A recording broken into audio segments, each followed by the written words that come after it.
Alright guys, so welcome back to Gamer Today. Today we're going to be talking about a weird game. It's called Rock of Ages 3, Make and Break. Now guys, this I guess has 3 games in the series. I've never heard of it, I've never played it. Some of you guys might have. Either way, this is a free-to-play game on the Xbox and PlayStation 4 now, and of course on PC. Now guys, going into this, I don't know anything about the game franchise. I don't even know if there's 2 other games in the series. I assume it is based on the name.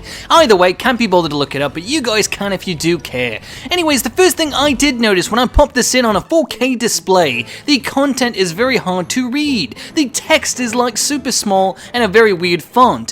For the record guys, I'm playing this game on a 60-inch 4K television, so I expect it to look easy to read. Most games are, but this game is definitely not. I think that's a huge downside because the story mode is unplayable at best if you're playing it from your couch. Now if you're right on the television you might be able to read it, but you shouldn't be forced to get up and go look at it like that. To me that's annoying. I don't know, some of you guys playing on 1080p displays may not have the issue, but 4K displays, yes, it's a definite issue. But enough about all that, let's talk about what the game actually offers. So there are some customizations. Before we get into gameplay, we can customize things in this game, and that is pretty darn cool. They're very basic customizations with some color options, some different characters. I chose this guy right here who's a little weird looking. I don't know what to think of it. This game sells itself as a big Monty Python reference, and I don't really understand that because I've seen quite a lot of that stuff, and I don't really understand the references directly. Perhaps if I played more of the game I might get that, but the story mode is unplayable as I've said, unfortunately, otherwise I would. So on the bright side, you won't get any spoilers in this video. Let's talk about the user-created levels. These levels are quite fun sometimes, sometimes not.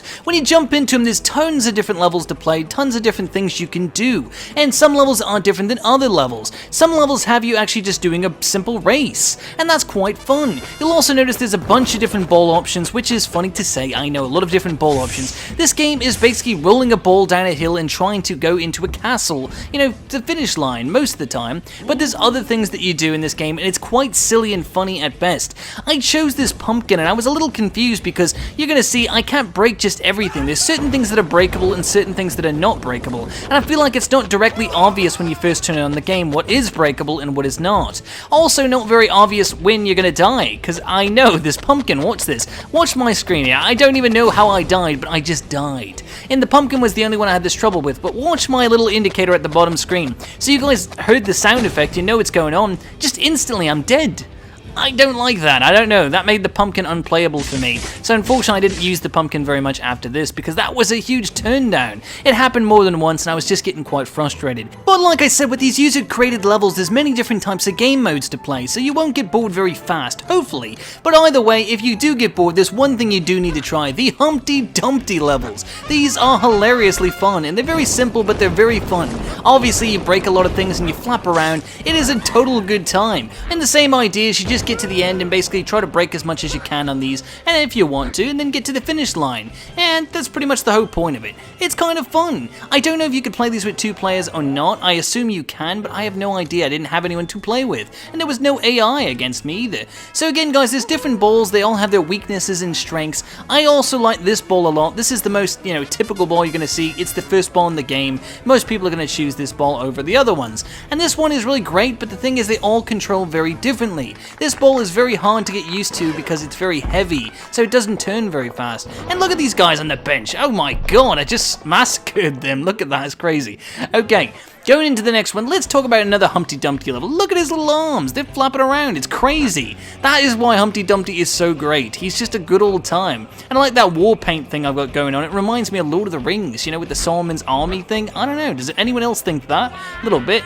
Anyway, so this level was a bit hard, but before we talk about that, let's look at something for a second. Let's look at Humpty Dumpty himself. That face could kill. Without a doubt, Humpty Dumpty is one of the creepiest things in children's books that we've ever seen. And especially in this game, it's fully realized. Kinda has this man on the moon thing, but oh my god, keep his face away from me. Oh my god, that looks so scary, it's terrifying.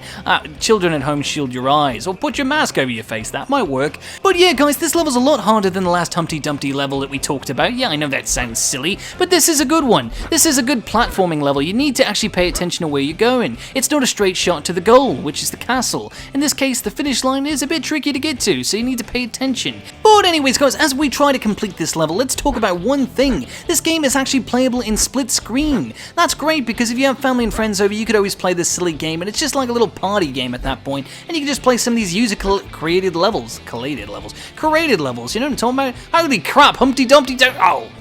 Hell, anyway, Oh, we just massacred a bunch of our fans. Anyways, guys, yeah. Well, we didn't actually knock them over this time. That's progress. Anyways, guys, going to the next level, let's talk about another one. So, yeah, again, picking your, strategic thing. This is a game called War. I think this is the most boring of all the games modes that you can actually play, and it does take the longest. By far, this is the longest game mode in the game, other than story mode, but we're talking about, the actual game modes.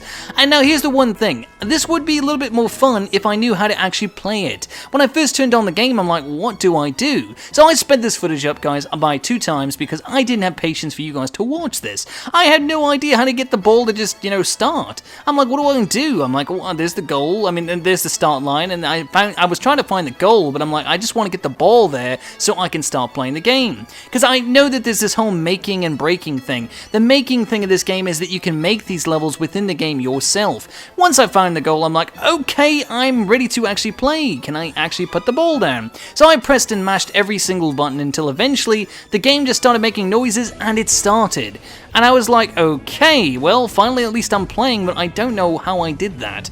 So I can't begin to tell you how to actually play this mode of the game too well. But what I can tell you is how to actually do the game. So once you do figure out how to get the ball to come down, I have no idea how that works. Find out yourself. But anyways, once you do, the idea is to go to the castle and actually knock it down. It's like an obstacle course to get to the castle's door. And you're going to have to repeat and repeat and repeat until the door is actually broken. Probably falling down quite a few times, and that's not a big deal because you'll get picked back up. But that being said, War is not the game mode for me. It's totally boring, and I think if you have a friend who really likes this game, maybe it's for them, but it's not for me. I don't think a lot of people will play that mode. Let's go back into something else that's weird. There's a Skee-Ball Mode. Now, I don't know what the mode's called, I forgot, but you guys could see it on the screen a minute ago. But yeah, just rewind the video, I know.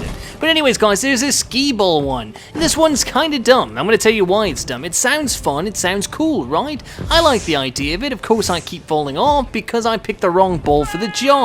This ball's very hard to turn with, I keep telling you guys, but that's why I wanted to play with it though, because I wanted to get you guys the experience that you're probably going to get when you first pop on the game.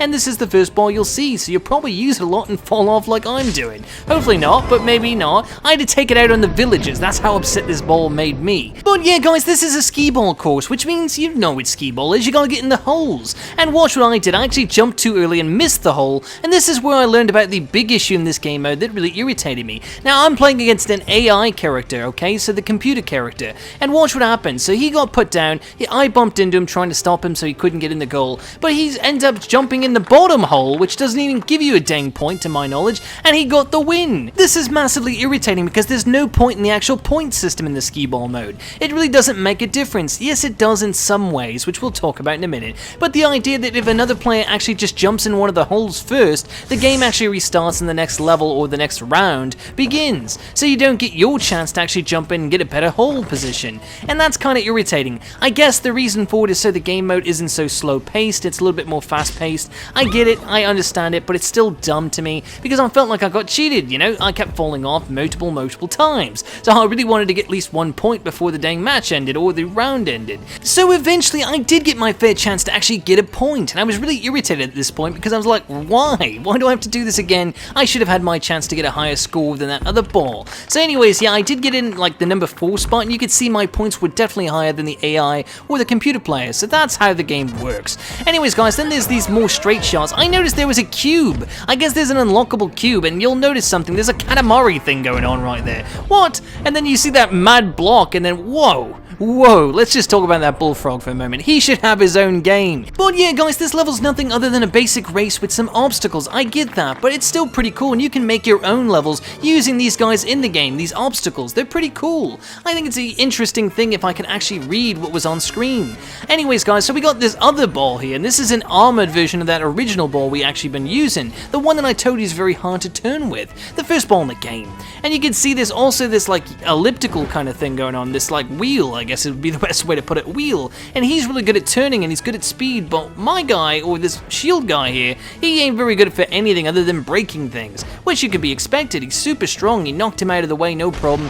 And then again, we've got this cannon thing, and yeah, the cannon plays a big part of the user-created levels. The cannon is a great thing because you get shot across the field and allows you to actually get more diversity to the platforming sections, or, you know, moving around. But then I came to this big jump that I couldn't make, and I'm like, are you kidding me? I picked the entirely wrong ball. So I had to take it out on the villagers again, because I was pretty upset. Anyways, I tried basically getting a little bit of speed to make the jump, and no. You need to get a lot more speed if you're going to make this one. So again, the game actually puts me back on, and puts me at the very end, so I think, okay, well now I have a fair chance. So I take the jump, and no, still no chance. This was the worst ball to pick, I got irritated. Anyway, the next level I chose was a basic race again, but I got to try out the cheese wheel for the first time. The cheese wheel's extremely fast and very devastating. Check out what happened to those villagers.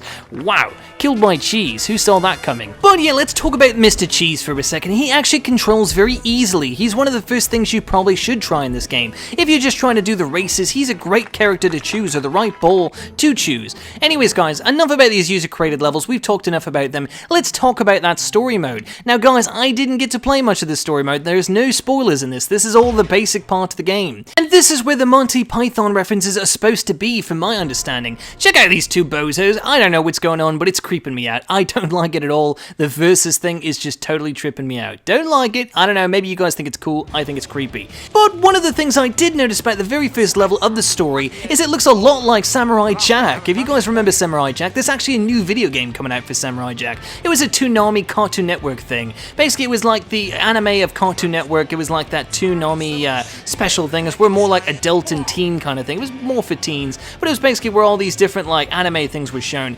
And yeah, it reminds me heavily of that show, and it reminds me a lot of that with the art style. Of course, the weird things going on, and there's sheep, and you're basically a sheep ball that needs to go down and hit this big rock. It's the idea of that war game mode that we were talking about. So my understanding is the story mode basically does different things with those basic game modes we talked about in those user-created levels, and throws them into some sort of a storyline, and it's supposed to put some sort of humor on top of it. I don't find it funny, but I couldn't really read it, I didn't really know what was going on. All I know is I'm a sheep ball supposed to go break a ball door, and that wasn't very interesting for me, but perhaps it was for you. I didn't find it funny.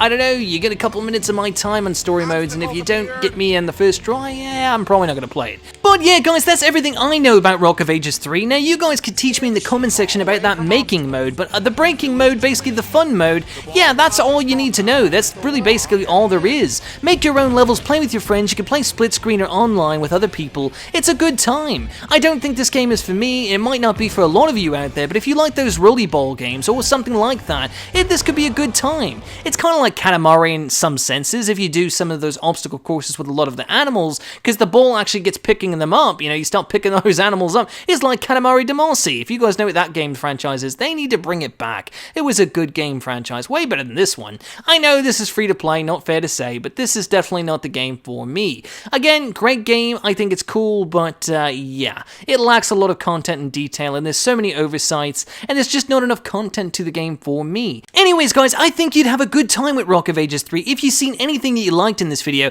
I think you'd have a good time with it. It's not a game you'll play every day, but it's a game you might play for a little while, especially while you're bored. This is a great game. We're in lockdown still, technically around the world in some places. This game could kill some time. I don't know, but it's up to you guys. But anyways, guys, if you did enjoy the video, make sure to like, comment, and subscribe. And let me know in the comment section down below, what did you guys think of that Humpty Dumpty thing? It is totally funny. It's the best mode of the game for me. I think it's hilarious, and it should be its own game. There should be more like that. Humpty Dumpty is a great scary character, and it's really freaking me out. But yeah, it was a cool little part of the game, and I thought it was funny as can be. Anyways, guys, make your best Humpty Dumpty level, and let me know in the comment section down below if I can actually get to that level so I can play your levels. Anyways, guys, until next time, it's been Gamer Today.